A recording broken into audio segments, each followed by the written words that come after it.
ಲಕ್ಷ್ಮೇಶ್ವರ ಪಟ್ಟಣದ ಸರ್ಕಾರಿ ಮಾದರಿ ಪ್ರಾಥಮಿಕ ಕನ್ನಡ ಹೆಣ್ಣು ಮಕ್ಕಳ ಶಾಲೆಯಲ್ಲಿ ಛತ್ರಪತಿ ಶಿವಾಜಿ ಮಹಾರಾಜರ ಜಯಂತಿಯನ್ನು ಆಚರಣೆ ಮಾಡಲಾಯಿತು.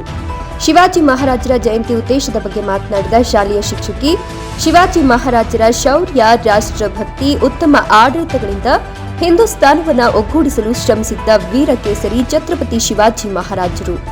ದಕ್ಷಿಣ ಭಾರತದಲ್ಲಿ ಇಂದಿಗೂ ಪ್ರಾಚೀನ ಹಿಂದೂ ದೇವಾಲಯಗಳು ಅಳಿಯದೆ ಉಳಿದಿರಲು ಮುಖ್ಯ ಕಾರಣ ಛತ್ರಪತಿ ಶಿವಾಜಿಯವರ ನ್ಯಾಯಯುತ ಆಡಳಿತ, ಅವರ ಸಾಹಸಮಯ ಬದುಕು ಸಾರ್ವಕಾಲಿಕ ಪ್ರೇರಣೆ ಅಂತ ವಿದ್ಯಾರ್ಥಿಗಳಿಗೆ ವಿಸ್ತಾರವಾಗಿ ತಿಳಿಸಿದರು. ಈ ಸಮಯದಲ್ಲಿ ಶಾಲೆಯ ಮುಖ್ಯೋಪಾಧ್ಯಾಯರಾದ ಬಿಎಂ ಕುಂಬಾರ ಹಾಗೂ ಶಾಲೆಯ ಶಿಕ್ಷಕ ವೃಂದದವರು, ವಿದ್ಯಾರ್ಥಿಗಳು ಪಾಲ್ಗೊಂಡಿದ್ದರು.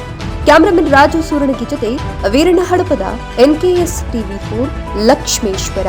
ದೇವಸ್ಥಾನಗಳ ಧ್ವಂಸ ಆಗತ್ತವು, ಹಿಂಗೆಲ್ಲ ಯಾಕೆ ಆಗ್ತಾ ಇದೆ ಅಂದಾಗ ತನ್ನಲ್ಲಿರುವಂಥ ಒಂದು ದೊಡ್ಡ ಒಂದು ಆಸೆಯನ್ನ ತಾಯಿ ವ್ಯಕ್ತಪಡಿಸ್ತಾ ಅಂತ.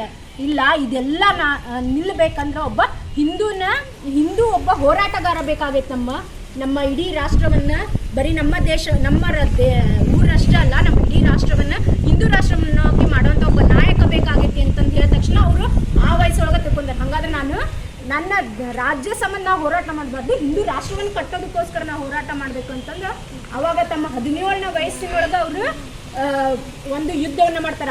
17 ವಯಸ್ಸಂದ್ರೆ ಈಗಿನ ಫಸ್ಟ್ PUC ಇದ್ದಾಗ ಅವ್ರು ಏನು ಮಾಡ್ತಾರ, ಯುದ್ಧವನ್ನು ಮಾಡ್ತಾರ. ಕೇವಲ ನೋಡ್ರಿ, ಆರಂಭದೊಳಗೆ ಅವ್ರಿಗೆ 1 ಕೋಟಿ ಇರ್ತೈತೆ. ಅವ್ರ ಬಳಿ ಎಷ್ಟು ಕೋಟೆ ಇರ್ತ? ಕೇವಲ 1 ಕೋಟೆ, 1,000 ಸೈನಿಕರಷ್ಟೇ ಇರ್ತಾರ.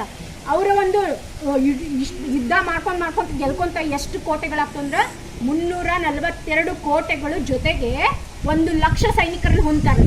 ಕೇವಲ 1 ಕೋಟೆ, 1,000 ಸೈನಿಕರಿಂದ 1 ಲಕ್ಷ ಸೈನಿಕರನ್ನು ಅವ್ರು ಏನು ಮಾಡ್ತಾರೆ, ಹೊಂದ್ತಾರೆ. ಇದೆಲ್ಲ ಯಾಕೆ ಸಾಧ್ಯ ಆಯ್ತು ಅಂದ್ರೆ ಅವರು ಗುರುವಿನೊಂದಿಗೆ ಇಟ್ಟಂತ ಒಂದು ನಂಬಿಕೆ, ಶ್ರದ್ಧೆ. ಅವರು ಯುದ್ಧಕ್ಕೆ ಹೋಗಬೇಕಾರೆಲ್ಲ ಏನು ಹೇಳ್ತಿದ್ರು, ಭಾಳಷ್ಟು ರಾಜ ಮಹಾರಾಜರು ಏನು ಹೇಳ್ತಾರೆ, ನಾವು ಯುದ್ಧಕ್ಕೆ ಹೋಗೋ ನಡ್ರಿ, ಯುದ್ಧ ಮಾಡಿ ರಾಜ್ಯ ಗೆದ್ದು ಬರೋಣಂತ.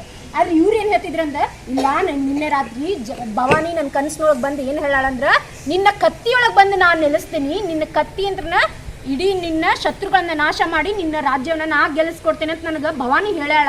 ಅದಕ್ಕೆ ನಾವು ಯುದ್ಧ ಮಾಡಕ್ಕೆ ಹೋಗೋಣ ಅಂದ ತಕ್ಷಣ, ಈಗ ನೋಡ್ರಿ, ದೇವ್ರು ಹೇಳಪ್ಪ ಅಂದ ತಕ್ಷಣ ನೀವು ನಂಬ್ತಿರಿಲ್ಲ. ಹಂಗೆ ಸೈನಿಕರು ಎಲ್ಲ ಏನು ಮಾಡ್ತಿದ್ರು, ನಂಬಿ ಯುದ್ಧವನ್ನು ಅವ್ರು ಸೋಲ್ತಂಥ ಯುದ್ಧಗಳೇ ಯಾವುದೂ ಇಲ್ಲ ಅಂತ. ಹಂಗೆ ಅವ್ರು ಏನು ಮಾಡ್ತಾರ, ಸುಮಾರು 1680 ವಯಸ್ಸಿನವರೆಗೂ ಅವರು ಯುದ್ಧಗಳನ್ನ ಮಾಡ್ಕೊತ ಒಂದು ಅವರ ಒಂದು 52ನೇ ವಯಸ್ಸಿನೊಳಗೆ ಏನಾಗ್ತಾರಂದ್ರೆ ಅನಾರೋಗ್ಯದ ಕಾರಣಕ್ಕೋಸ್ಕರ ಅವ್ರು ಏನಾಗ್ತಾರ, ಮರಣವನ್ನು ಆಗ್ತಾರೆ. ಅವರು ಸುಮಾರು 36 ವರ್ಷ ಏನು ಮಾಡಿದ್ರು, ಆಡಳಿತವನ್ನು ಮಾಡಿದ್ರು. ಅವರು ಒಂದು ಆಡಳಿತ ಕಾಲದೊಳಗೆ ನೋಡ್ರಿ, ಈಗೀಗ ನಮಗೆಲ್ಲ ಮಹಿಳೆಯರ ಬಗ್ಗೆ ಸುರಕ್ಷಿತವಾಗಿರಬೇಕು, ಮಹಿಳೆಯರನ್ನ ನಾವು ರಕ್ಷಣೆ ಮಾಡಬೇಕು, ಅತ್ಯಾಚಾರನ ಎಸಗಬಾರ್ದು, ಅವರಿಗೆ ಕಠಿಣ ಶಿಕ್ಷೆ ಐತೆ ಅನ್ನೋದು ಇವಾಗ ಕೇಳತ್ತೀವಿ.